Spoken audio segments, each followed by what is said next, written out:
Pattern recognition from IBM building, finite element mesh, aerospace, semiconductor chips to NeurosciencePart2 number 1570, VPT 109, the 11th of March 2026, Gerald C. EclaireMD Foundation. Category: Pattern recognition. Introduction. During my recent stay in Honolulu, I walked past an older IBM office building whose exterior facade immediately caught my attention. The building is covered with a repeating honeycomb lattice pattern. At first glance, it appears to be simply an architectural decorative screen designed to block sunlight in a tropical climate. However, within seconds my mind recognized something deeper. The pattern looked extremely familiar. It resembled the cellular structures used in finite element mesh designs that I had worked with decades earlier when analyzing aerospace vehicle and nuclear power plant structures. That moment triggered an unexpected wave of memory recall. Technical knowledge and engineering experiences from my early career suddenly resurfaced clearly in my mind. This small visual encounter became another example of how my personal post-stroke neuroplasticity can restore dormant neural pathways. The visual trigger: the IBM building facade consists of a repeating lattice system similar to a honeycomb structure. Architecturally, this type of structure is commonly used in tropical climates to reduce sunlight and heat entering the interior of buildings. From an engineering perspective, however, the pattern resembles a distributed structural mesh when I compared the building facade with the finite element mesh models used in structural and mechanical engineering analysis. The similarity became immediately obvious. In aerospace engineering, complex structures such as aircraft wings, fuselages, and spacecraft panels are modeled using finite element analysis. These models divide a structure into thousands or millions of small elements that distribute loads across the entire system. The lattice pattern on the building visually resembles these mesh cells. Engineering memory from aerospace structural design. Earlier in my career, when designing aerospace vehicles, I frequently worked with similar mesh structures. Finite element models allow engineers to simulate how forces propagate through a structure. These simulations help engineers understand stress distribution, structural deformation, vibration behavior, fatigue, light, thermal expansion effects in aircraft design. Such meshes are used to model wing structures, fuselage frames, and composite panels. Honeycomb structures are particularly valuable because they provide extremely high stiffness while keeping the structural weight low. This high strength-to-weight ratio is essential for aerospace vehicles.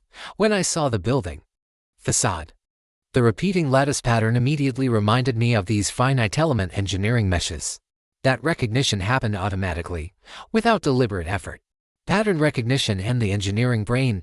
Engineers are trained to recognize patterns in complex systems, instead of seeing decorative shapes. The engineering brain naturally interprets structures as networks of nodes, cells, and load paths. When I looked at the building, my brain was not simply seeing an architectural pattern. It was interpreting the structure as a mechanical network similar to a finite element mesh. This type of mathematical and engineering pattern recognition is deeply embedded in my long-term memory after for decades of technical training and professional work practice. Post-stroke neuroplasticity in action. Following my stroke and epilepsy complications on June 21, 2025, I experienced temporary disruptions in certain memory functions. Some memories appeared fragmented or inaccessible for a period of time. However, the human brain has a remarkable ability to reorganize itself through a process known as neuroplasticity in neuroscience. Plasticity refers to the brain's capacity for self-repair and functional reorganize after injury. This meaning is fundamentally different from the concept of plasticity in engineering, where plasticity describes permanent and irreversible structural deformation once a material has exceeded its elasticity limit. My stroke experience revealed this distinction very clearly. While damaged electronic circuits or mechanical structures cannot repair themselves once broken, the biological brain can gradually reroute signals through surviving neurons and rebuild partial functionality over time. Neuroplasticity allows the brain to form new neural connections, reorganize existing neural pathways, recover previously stored information. The encounter with the building facade acted as a visual stimulus that reactivated dormant neural network associated with my earlier engineering studies and working experiences. The brain stores technical knowledge not only as verbal information but also as spatial and visual patterns. When a similar pattern appears in the environment, it can trigger the retrieval of deeply stored memories. In this case, the lattice pattern of the building served as the key that unlocked those old, long-buried memories. The role of real-world stimuli in cognitive recovery. This experience highlights an important principle in post-stroke recovery. Cognitive rehabilitation does not always occur through formal therapy alone.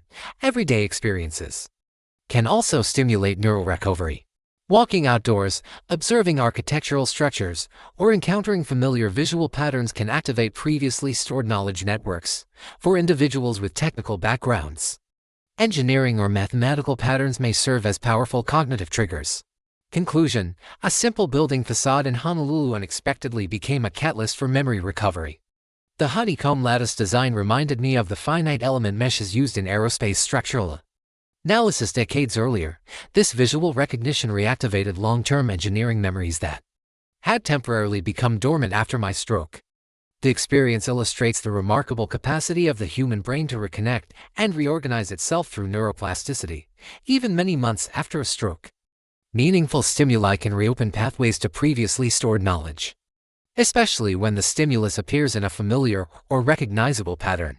For me, this small moment confirmed that my pattern recognition ability, developed through 6 decades of mathematics, physics, engineering, and computer AI work, remains active and continues to support my cognitive recovery. In some ways, the brain behaves much like the structural systems engineers study. Just as loads in a mesh structure distribute across many interconnected elements, memory and cognition are supported by networks of interconnected neural pathways. When one pathway is damaged, others can gradually reorganize and restore function. This quiet encounter with a lattice pattern building served as a powerful reminder that recovery is an ongoing process, guided by science, experience, patience, and effort.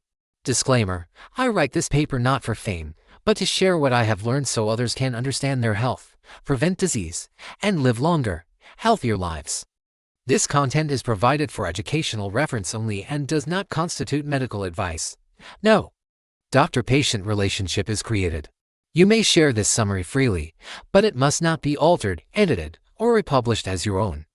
All intellectual property rights and copyrights for this article and its related materials belong to the author, Gerald C. This content is provided for educational reference only and does not constitute medical advice. No doctor-patient relationship is created. You may share this summary freely, but it must not be altered, edited, or republished as your own.